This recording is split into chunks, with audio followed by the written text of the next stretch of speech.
saudar você com a paz do nosso Senhor Jesus Cristo. Amém. Aquele que reina, que vive e que voltará. Aleluia. Glórias a Deus pela sua vida, que se foi disposto a estar aqui, que em vez de usar combustível para ir até o parque da cidade, fazer uma caminhada ou ir para a torre, você guardou o combustível para você poder ir vir à casa do Senhor. Louva a Deus por esta oportunidade que nós temos de juntos louvar e adorar o Senhor. Essa semana foi uma semana, apesar de desabastecimento, conforme o presbítero Sebastião falou, eu confesso que para mim foi de bastante abastecimento. Na terça-feira tive o privilégio de, junto com outros irmãos pastores, ir para uma chácara lá no meio de Brasília, num lugar bem sem sinal de telefone, nada, e nós podemos passar 3 dias em jejum e oração, e foi muito gostoso. A gente pôde ter um tempo lá de comunhão em que nós meditamos sobre pureza de coração, a importância da pureza de coração. Meditamos também sobre a pessoa do Timóteo, 1 Timóteo, 2 Timóteo, e tivemos muito tempo para orar e ter comunhão com o Senhor. Voltei na quinta-feira e me deparei com esse caos aí da gasolina.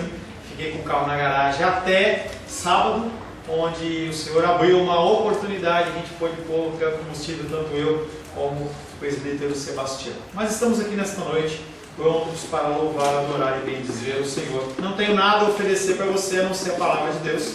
Não tenho nada, luxo, não estamos aqui para uma reunião social, apesar de ser muito agradável a convivência com vocês, mas nós não estamos aqui para conviver socialmente. Para isso há outras oportunidades, a pizzaria, outra coisa. Por isso que esse é um tempo em que nós temos que prestar atenção no que é falado. Nós temos que, dentro do possível, chegar dentro do horário, para que nós possamos participar de todas as atividades. É apenas uma vez por semana que nós podemos cultuar e adorar o Senhor. Então é um tempo de nós acalmarmos o nosso coração e podermos louvar, adorar e bendizer o seu nome, através também do respeito e do zelo pela palavra do Senhor.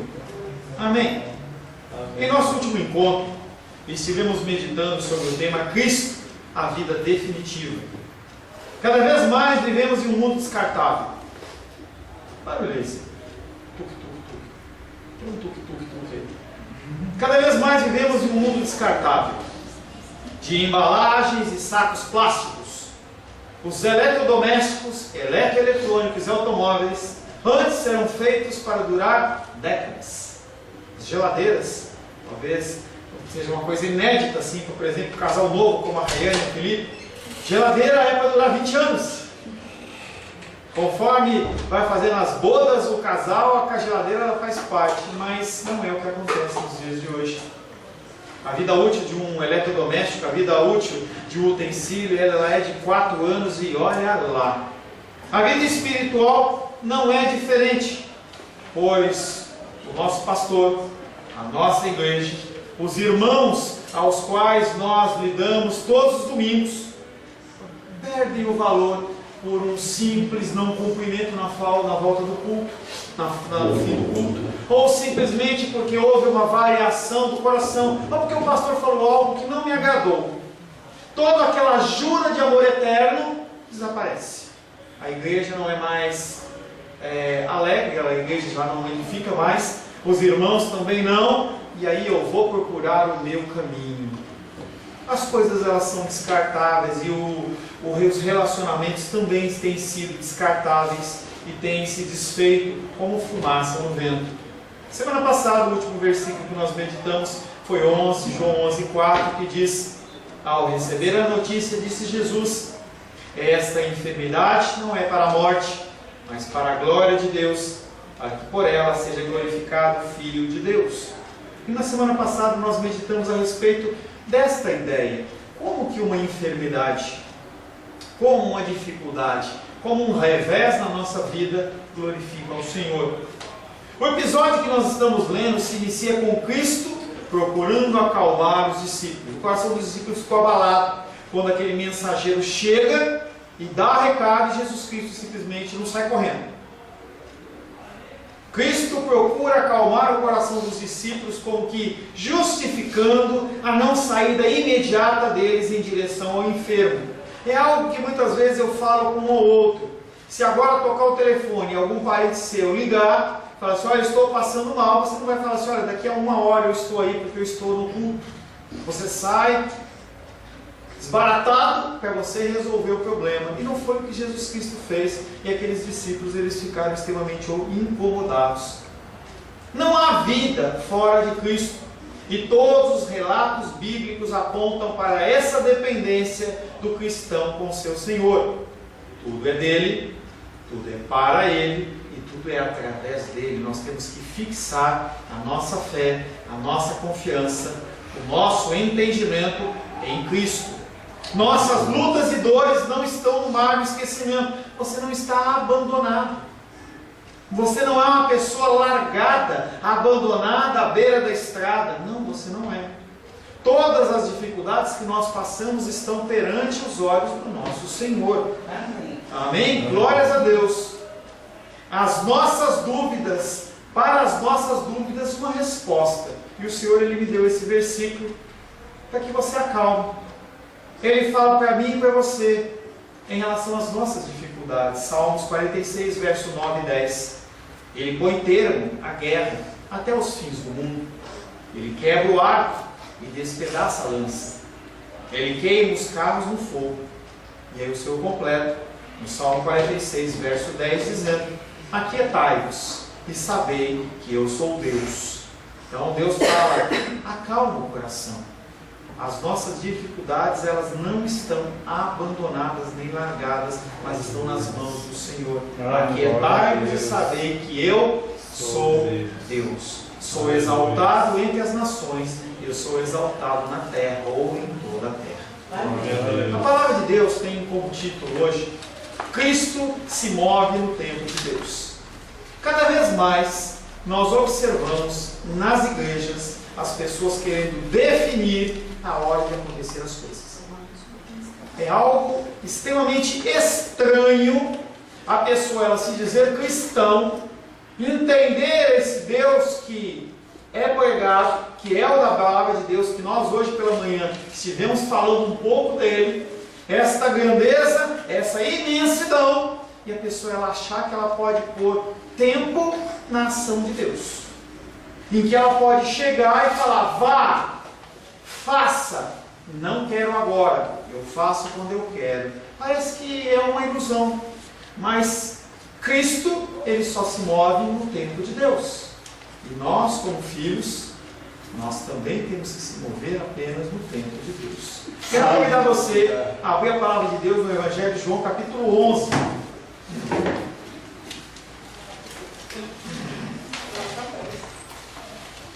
Eu esqueci de alterar. Obrigado, pô.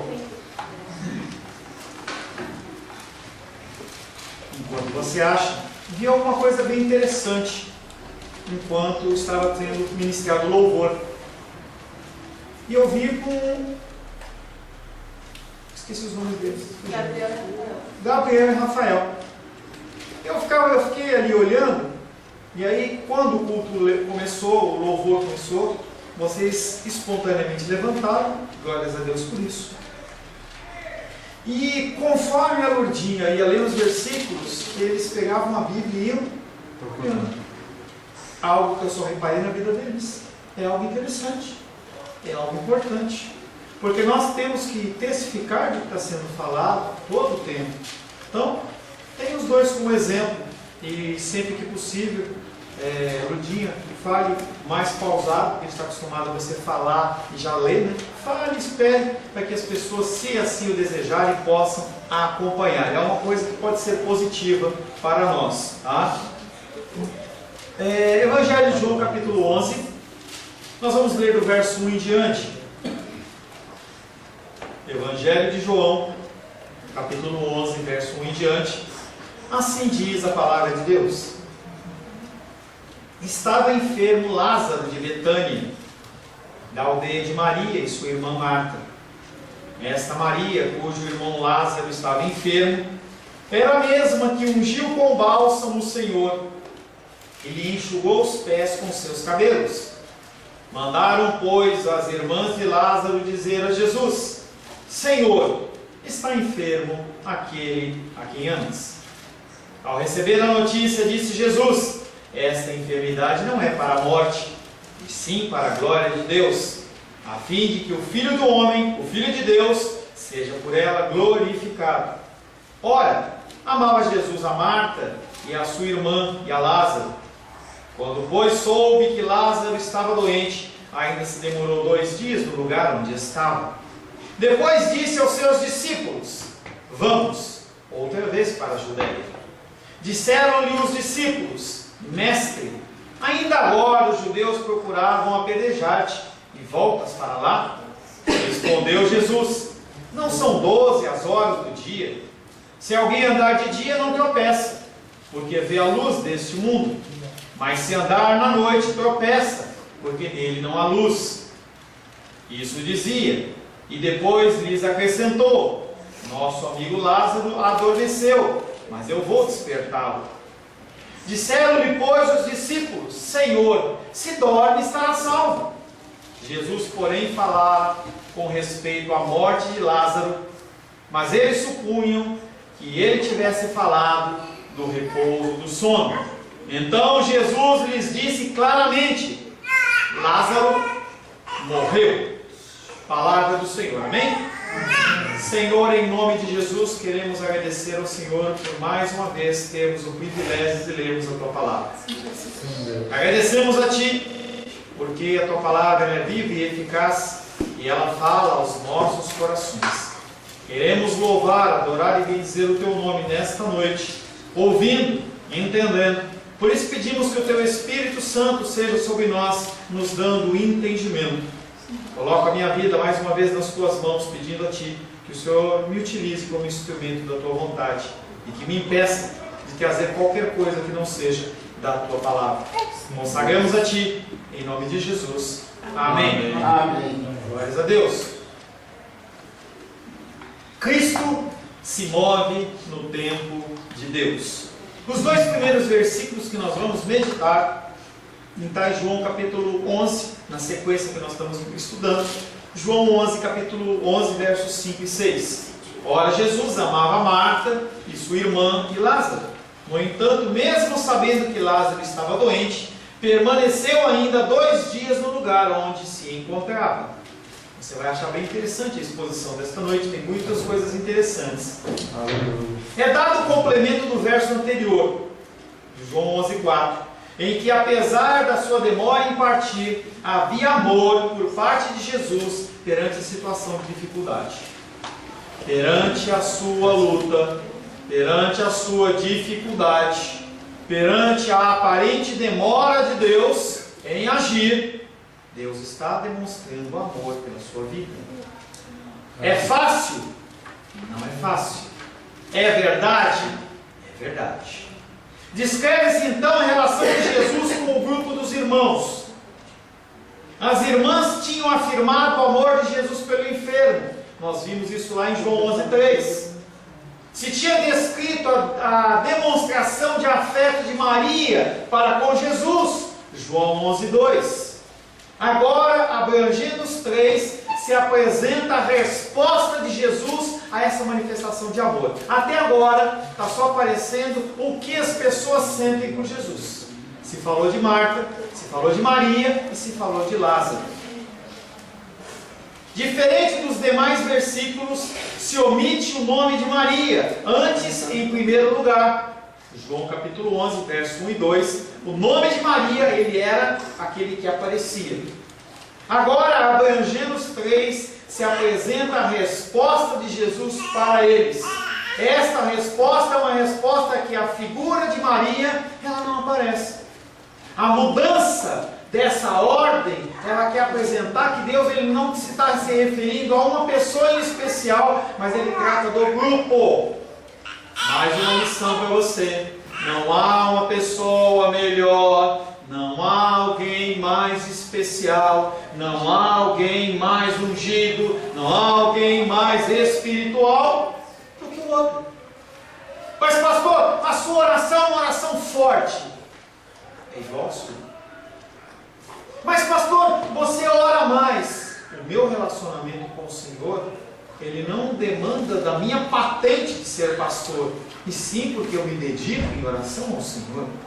Se você se dedicar em oração ao Senhor, em meditação na palavra, você vai ter o mesmo acesso que eu tenho, o mesmo acesso que minha tia tem, o mesmo acesso que o irmão Cláudio tem, o mesmo acesso que Isaías, Jeremias, João tinha.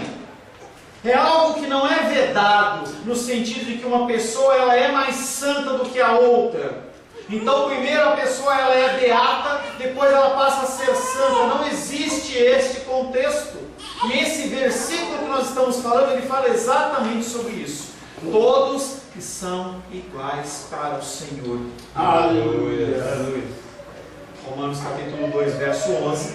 Porque para com Deus não há acepção de pessoas. Não, agora eu vou dar atenção primeiro para o Sebastião, porque ele é presbítero. Não, eu vou dar a primeira atenção agora é para o Nicolas, porque ele veio a segunda vez, então a gente tem que... Não existe isso. Porque para com Deus não há acepção de pessoas. Somos todos iguais. Não existe preferência. A unidade é tal que dá no mesmo começar, por Marta, por Maria ou por Lázaro. É a mesma coisa. É a mesma coisa. Devemos sempre que necessário clamar pela ajuda divina. E novamente eu volto a dizer para você, Deus ele conhece todas as coisas. Antes que o seu pensamento ele chegue à sua boca, ele já sabe. E você tem que orar por quê? Obediência. Ele é Senhor e ele fala: ore para mim. Ore com ações de graça, ore com clamores, ore com súplicas. Conforme a situação se agrava, intensifique a sua oração, porque Ele ordena que assim o seja. Devemos sempre que necessário clamar pela ajuda divina, mas devemos também aprender a confiar na sua provisão. Você orou? Está lutando ainda? Continua orando. Continua orando e continua orando. Aleluia. E continua orando. E ora mais uma vez. E quando você cansar, você ora de novo. Aleluia. Nosso relacionamento com Deus tem esse canal completo por sangue. Não é para você ficar com mimimi. Você tem que ir na presença de Deus. Só está difícil, Senhor. E você vai na presença dele, ajoelhos, você fica de joelhos no seu quarto e ora a ele para que ele te abençoe. Confia na sua provisão, porque ele não te abandona, mesmo que o auxílio dele não seja segundo o teu tempo e segundo os seus termos. Pastor, eu estou precisando de mais dinheiro. Você não tem como você definir o que você quer. Ele te dá o necessário. Quando nós vemos o Pai Nosso, ele fala: o pão nosso que cada dia nos dá, e hoje ele nos dá o suficiente. Ele nos dá o suficiente de graça, Ele nos dá o suficiente de misericórdia, Ele nos dá o suficiente de alívio, de dor, de companhia, para que a gente possa continuar caminhando. E aí aquele ponto que você chegava, você não chega mais.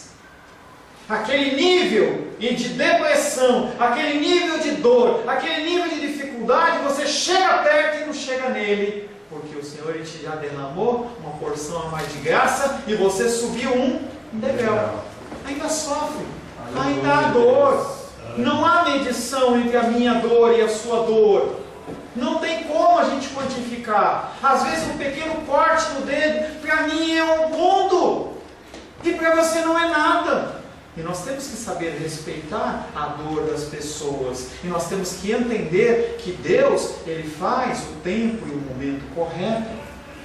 Porque Salmo 121:4 diz: é certo que não dormita, nem dorme o guarda de Israel. Enquanto você ora a Ele, Ele não está cochilando. Ele está te ouvindo. Devemos sempre estar plenamente certo que Ele ajuda todos que Ele ama. A demora de Jesus ela foi deliberada, foi de propósito. A morte de Lázaro e a ressurreição que se seguirá não só será para glorificar o Pai e o Filho, mas também servirá para unir aquela família. Isso significa que a demora de 2 dias foi em parte motivada pelo amor de Jesus por Marta, por Maria e por Lázaro. E você pode olhar para mim e perguntar: pastor, você está louco?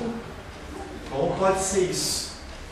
Eu imagino a angústia de Marta e Maria vendo o seu irmão doente, o chamado de Jesus, e toda hora olhando pela janela, toda hora indo, mandando alguém: será que ele não vem? E ele não vem, e chega o momento em que Lázaro morre e nós vamos enterrar. Imagina a angústia daquelas pessoas, e a palavra de Deus diz que isso é para o bem delas.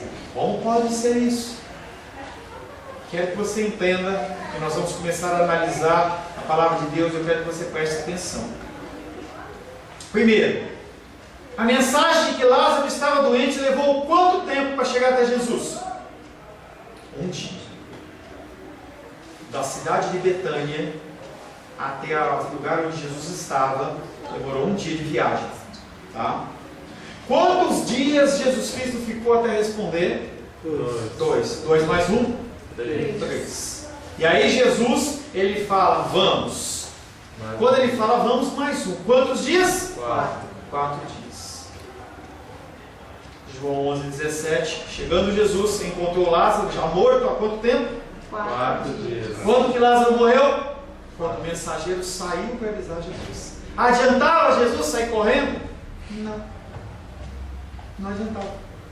A decisão de se demorar deve, acima de tudo, que a demora garantiria que Lázaro já estivesse morto tempo suficiente para que quando Jesus Cristo chegasse e executasse o milagre, não fosse apenas uma coincidência. Jesus Cristo esperou exatamente para que Lázaro morresse 1 dia. As pessoas foram avisadas. Não havia WhatsApp, não havia e-mail, não havia telefone. As pessoas começaram a ser avisadas. E a gente vê na sequência dos textos de João que Lázaro era uma pessoa conhecida. E as pessoas elas começaram a se reunir. No 2º dia, chegando gente. 3º dia, chegando gente. Enterra o morto. E as pessoas elas continuam dando o quê? Conforto às irmãs.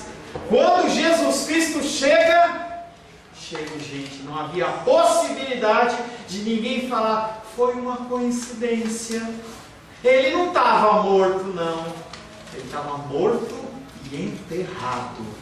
Colocou-se Lázaro, nós vamos ler mais para frente, dentro de um buraco de rocha. Colocaram uma pedrinha que não era fácil de empurrar, que lá na frente vai ver que Jesus Cristo fala: tirem a pedra. E vários homens vão empurrar.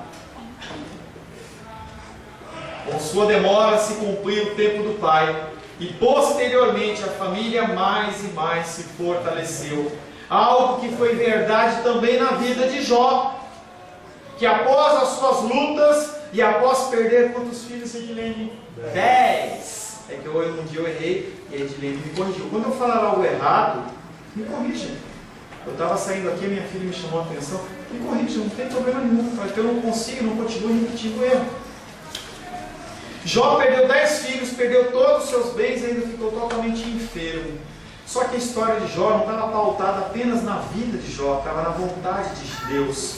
Jó 42:12. Assim abençoou o Senhor o último estado de Jó, mais do que o primeiro, porque veio a ter 14.000 ovelhas, 6.000 camelos e 1.000 juntas de bois e 1.000 jumentas. E quantos filhos ele teve a mais depois? Teve mais 20. Mais 10. Ele teve mais 10 filhos. Os mesmos 10 que foram ceifados, eles voltaram, claro que outros filhos, o Senhor lhe restituiu. E ali Jó, ele pôde ser no meio daquela família uma pessoa que tinha um testemunho forte, em que salvou e alcançou vidas. Jó, ele teve o testemunho transformado de alguém que conhecia Deus de ouvir falar, para agora um Deus que ele caminhava junto, que ele conhecia de verdade, em que ele falava não porque ele tinha ouvido. Isso não tem preço. A gente vê aquela propaganda do Mastercard, não tem preço. Você poder testificar do mover de Deus na sua vida, de algo que aconteceu para outras pessoas, não tem preço. Quando a luta e a dificuldade vem, a gente se lembra daquilo, o nosso coração se acalma. O milagre que Jesus de fato realizou portanto confirmou a fé dos discípulos, a fé dos familiares. João 11:7.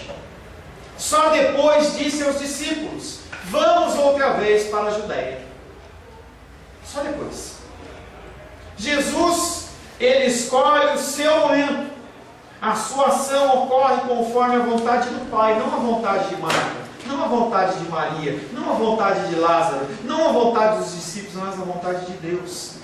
Ele mostra então que se preocupava sim com Lázaro, embora os discípulos talvez imaginassem que ele havia esquecido de Lázaro, ou que pelo menos havia coisa mais importante do que dar ajuda para aquele amigo. Quando se fala da Judéia, nós estamos falando que Jesus Cristo está indo diante da oposição, porque a Judéia ela era controlada por Jerusalém, e Jerusalém era dominada pelos religiosos. João 11:8. Disseram-lhe os discípulos: Rabi, há pouco os judeus procuravam te apedrejar e voltas para lá? Que estranho. Você vê os discípulos preocupados porque Jesus Cristo não vai.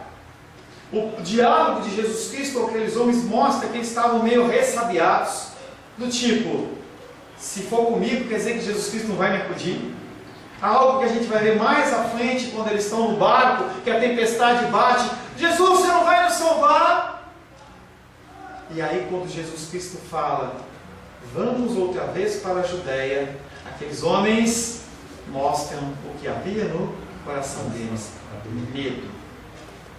Quando, após o adiamento de 2 dias, Jesus anuncia os seus planos de retornar à Judéia e convoca os seus discípulos a juntarem a ele, eles ficam abalados. Os discípulos sabem que o ódio contra Jesus é agora tão grande que facilmente a presença de Jesus pode levar à morte dele. Eles não reconhecem que a sua morte, por mais apavorante que seja, também é para a glorificação e consumação do ministério. E eu volto a bater na mesma tecla: a tua luta e dificuldade não é para a tua destruição, mas é para a glória e honra do nome do Senhor. Glória a Deus. Amém? Amém? Amém. E amanhã? Amém. E terça? Amém. E quarta? Amém. Ai, vai perdendo o fôlego. Os discípulos só conseguem ver o perigo e não o motivo, e muito menos o fruto da morte aceita no seu amor. João 12:24. Em verdade vos digo, se o grão de trigo caindo na terra não morrer, fica ele só, mas se morrer, produz muito fruto. O teu sofrimento gera fruto, a sua dor gera fruto. Não é para você buscar dor, não é para você buscar luta, não é para você buscar sofrimento, nada de masoquismo. Procura sair dela, joelho no chão, e vai orar a Deus para passar rápido. Você aprende o que tem que aprender e aquilo se concretiza de uma maneira rápida. Aqueles homens, os discípulos, não creem que Jesus dispõe da sua própria vida. Jesus, aqueles homens, 1:18, Jesus, eles estão querendo te apedrejar e você vai voltar para lá. Eles não acreditam que Jesus está querendo oferecer a vida dele em prol também deles. João 10:18, nós já vimos esse texto. Ninguém atira de mim. Eles já tinham ouvido isso de Jesus, já tinha tido esse questionamento. Jesus já tinha tratado com eles: ninguém tira a minha vida de mim, pelo contrário, eu espontaneamente a dou. Tenho autoridade para entregar a minha vida e também para tomá-la de volta. Este mandato eu recebi do meu Pai. Quem está falando, discípulos, é Deus. Entenda, discípulos, que o que vai acontecer comigo, a minha morte, é uma morte com o desígnio do Pai. E os homens estão novamente falando: você vai lá para ser apedrejado. Eles não entenderam. Eles querem protegê-lo do perigo. Será que querem mesmo? Ou eles querem apenas se proteger? Evitando a cruz e envergonhando-se dela, alegam o que é mais fácil de afirmar.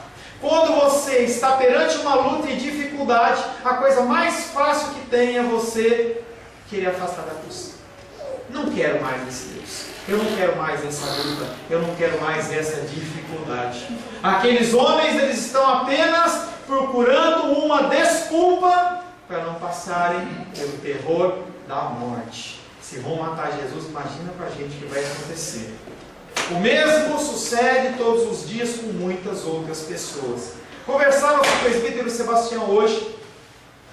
Como é fácil a gente deixar de se posicionar. Como é mais tranquilo. Falo aos maridos e falo também ao povo em geral. É muito mais fácil a gente ir no embalo do que a gente se posicionar. Se você está numa correnteza e você quer ficar em pé, se você fizer essa experiência no mar, tenta ficar em pé, coloca um pé de cada lado, firma o pé, dá uma fundadinha na areia e deixa a onda vir e tenta resistir a ela. Pancada e qualquer hora você vai.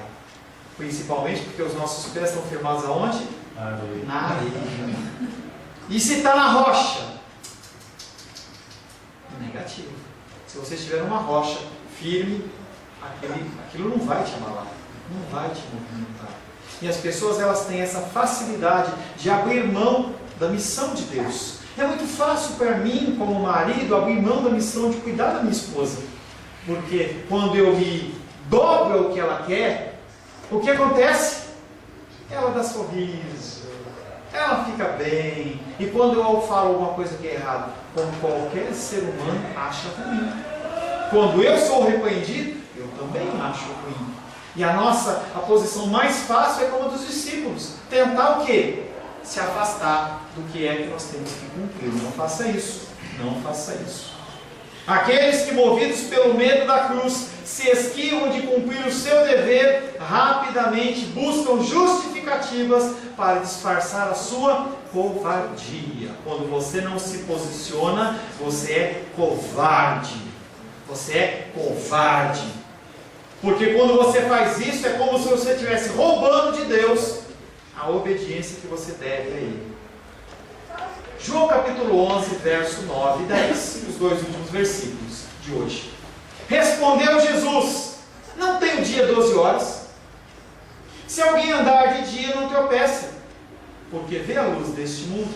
Mas se alguém anda de noite, tropeça, porque a luz não está nele. Para que você entenda o contexto desse versículo, naquela época não tinha sebe e não tinha poste de luz, tá bom? Era a luz de lamparina, e se você saísse na noite, você não tinha luz nenhuma, a não ser a luz das estrelas e da lua.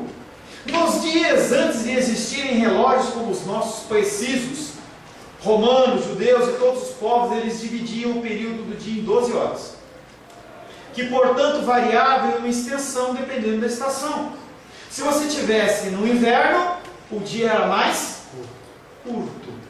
Se você estivesse no verão, o dia era mais longo. Mas na média, eram 12 horas no dia e 12 horas na noite. Durante aquelas 12 horas de luz do dia, a maioria das pessoas fazia o seu trabalho. Temos exceções, como por exemplo o Felipe, que ele gosta de trabalhar à noite. Mas o normal, meu Deus abençoe você com o teu trabalho. O normal é o trabalho dentro do dia. E quando fica escuro, é hora de parar de trabalhar. Jesus responde para aqueles homens ao medo deles. As 12 horas do dia representam a sua vida, a vida de Jesus, a sua atividade, que simbolicamente começou quando? Quando começou o ministério de Jesus? Caná da Galileia, João 2:1, que nós vimos alguns meses atrás. 3 dias depois, houve um casamento em Caná da Galileia, achando-se ali a mãe de Jesus, e Jesus inicia esse ciclo de 12 horas, o período de luz em que ele iria agir como a luz do mundo. Até então, algumas manifestações muito simples, muito singelas, que tem pouca alusão na Bíblia. Uma situação em que ele está lá perante os sacerdotes, uma outra, mas nada mais. Não se fala sobre a infância, não se fala sobre a juventude de Jesus. Sua atividade terminará com a ressurreição de Lázaro. Esse ciclo de 12 horas de luz, ele termina no fim da ressurreição de Lázaro. E aí começa a época das trevas. Época das trevas. João 11:54. De sorte que Jesus já não andava publicamente entre os judeus. Quando? Depois da ressurreição de Lázaro. mas retirou-se para uma região vizinha ao deserto, para uma cidade chamada Efraim, e ali permaneceu com os discípulos. Permaneceu até quando? Até o momento da hora dele. Apenas então chegará a sua hora, a hora final do seu dia, quando levará a ter uma sua obra com o dom de sua vida. Enquanto durar o dia, ele continua a sua atividade, e é preciso aproveitar a ocasião para realizar as obras do Pai, e esse texto vale para mim, ele vale para você. Nós estamos vivos e nós temos que fazer a obra do Senhor. Nós temos as nossas atividades, mas nada é mais importante do que o cristianismo. Descobri hoje, gratamente, que alguns pãezinhos que eu como, saborosos, são feitos pela mão do nosso irmão José, que trabalha lá na padaria 5 estrelas. Então, quando você saborear aquele pão suculento, veio das mãos dele. Glória a Deus. E eu não estou dizendo que é para o José parar o trabalho dele lá e ficar lá de joelho orando, nem ficar lendo a Bíblia, porque ele não recebe para isso. Mas ele pode muito bem estar lá com a mãozinha na massinha e falar: Senhor, eu abençoo essa massa. Senhor, quando esse pãozinho chegar na mesa da pessoa, a pessoa ela sinta um desejo de ouvir a palavra, e ele vai liberando a palavra profética. É assim que nós temos que fazer. Aleluia. Vai lá entregar a flor. Olha, eu entrego, eu estou te vendendo essa rosa, que essa rosa ela possa ser um símbolo do amor de Deus na vida de vocês. E a gente não sabe o que acontece com essas sementes que a gente planta. Não sabe. Não sabe. Mas a gente tem que fazer. É muito forte. Amém? Amém. Em apenas então começará a sua hora. Para a sua explicação, Jesus apoia-se em algo natural. Dia e noite, algo que todo mundo conhecia. O período de atividade para o homem é o dia, ao passo que a noite não é própria para o trabalho, em especial na época de Jesus Cristo, porque não havia luz. O dia designa, portanto, o tempo da sua vida, em que ele determina e realiza a sua obra.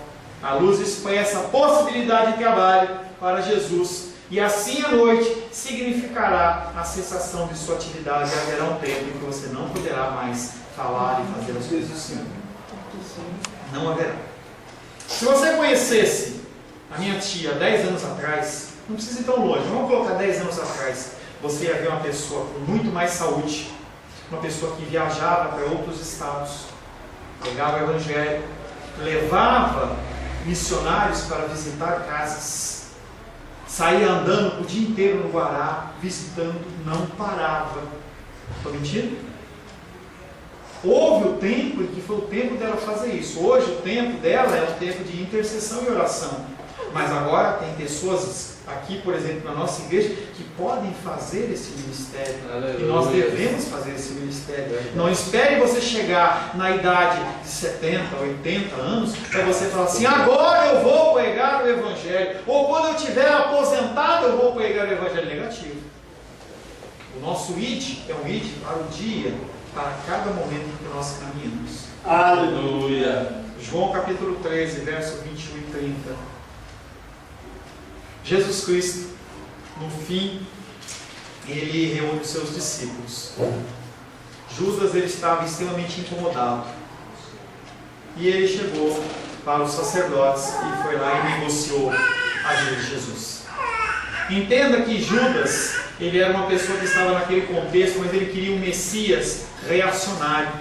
Ele queria um Messias que acabasse com o Império Romano. E que colocasse talvez ele, Judas, como uma pessoa num cargo de destaque. Quando Judas ele começou a perceber que não estava andando no caminho que ele queria, ele foi lá para os sacerdotes e falou: olha, esse Messias não é o que eu esperava. Então 30 moedas de prata, vamos combinar assim. Então no dia tal, na hora tal, no momento tal, eu vou subir o monte, as pessoas vêm comigo, quando eu beijar o rosto de Jesus Cristo, é Ele. Combinado. Tudo sabido por Jesus Cristo. E aí é estabelecida a última Páscoa. Aqueles discípulos, eles se reúnem num cenáculo. A gente tem aquela figura da imagem de uma grande mesa, era aquilo, Jesus Cristo ali. E a figura de Satanás já havia entrado em Judas. E há todo um diálogo e Jesus Cristo fala: do nosso meio haverá um que vai lhe trair. E as pessoas perguntam: quem será esse? E Jesus Cristo fala: aquele a quem eu entregar o bocado, porque o pão era um pão seco, ele molhava no vinho, entregava a pessoa, aquele que eu entregar o bocado molhado, esse é aquele que me cairá. E ele faz aquele movimento e os discípulos parecem que não perceberam. E a cena é como se fosse um holofote em cima de Cristo e em cima de Judas. João 13, verso 21. Dito estas coisas, angustiou-se Jesus em espírito e afirmou: em verdade vos digo que um dentre vós me trairá. Verso 30, ele tendo recebido Judas, ele tendo recebido o bocado, saiu logo, e era noite, o início das trevas. Acabou-se o ministério de Jesus, iniciou-se as trevas, não havia mais nada a ser feito. Tanto que Jesus Cristo, ele não prega mais, Jesus Cristo, ele não cura mais, ele não visita mais pessoas. A próxima frase de impacto de Jesus Cristo é na cruz dizendo: está consumado, porque havia acabado o dia. Estar na vocação divina é como a luz do dia, que não nos permite errar a rota nem tropeçar. Todo aquele, pois, que obedece à palavra de Deus e nada empreende senão o que está em harmonia com o seu mandamento, sempre terá Deus a dirigi-lo. E com essa confiança ele pode ousadamente seguir a sua jornada. Se você está na direção de Deus, siga em frente. Se você investiu tempo em oração e Deus está mostrando um caminho para você, siga em frente. Ele vai te guiar, Ele vai te dirigir. Com essas palavras somos ensinados que sempre que alguém, ao contrário, permite ser guiado por suas próprias sugestões, aquela célebre frase: o meu coração está em paz. O seu coração estar em paz não quer dizer absolutamente nada. O seu coração pode estar em paz simplesmente porque aquela situação está agradando a você. Quantas pessoas vêm a mim em aconselhamento pedindo simplesmente que eu ateste o pecado delas? Olha, eu estou em adultério, eu posso casar de novo? Olha, eu estou em tal situação, eu posso fazer isso, eu posso fazer aquilo outro? As pessoas, elas querem que alguém fale assim: sim, pode. Aí a pessoa fica toda feliz. Com essas palavras somos ensinados que sempre que alguém permite ser guiado por suas próprias sugestões, nada mais é senão uma trajetória de oscilações e equívocos, e que aqueles que acreditam ser excessivamente sábios não têm seu Espírito Santo governando suas ações, e eles são como cegos que andam no escuro. Tal conhecimento nos é necessário porque os crentes raramente movem um pé em uma ação sem que Satanás queira te destruir. Não há nada que você queira fazer como cristão que o teu primeiro mover do pé não levante a horda maligna para te destruir. Porque o teu testemunho é o testemunho que, se Deus ele pode ou não pode, é de vitória ou é de destruição. Por isso que nós precisamos nos colocar nas mãos do Senhor de todas as formas possíveis. Aleluia. Salmos 91, verso 7 diz: caiam 1000 ao teu lado e 10.000 à tua direita. E o que vai acontecer comigo? O que acontece com você na direção do Senhor? Nós não seremos atingidos. Aleluia. A nossa família não será atingida. A nossa casa não será atingida. Mas e as lutas? Deus ele vai dar um escape. O inimigo ele vem por um caminho e ele sai por 7. Ele sai por 7. Quando o Senhor nos convida a seguir em frente com a sua lâmpada diante de nós, a palavra é Jesus, devemos corajosamente obedecer, ainda que centenas de mortes cerquem em nosso caminho, pois Ele jamais nos ordena avançar sem ao mesmo tempo adicionar uma promessa para nos animar. Ele sempre nos dá uma promessa. Ele sempre nos dá uma palavra de conforto. Ele sempre nos dá uma segurança.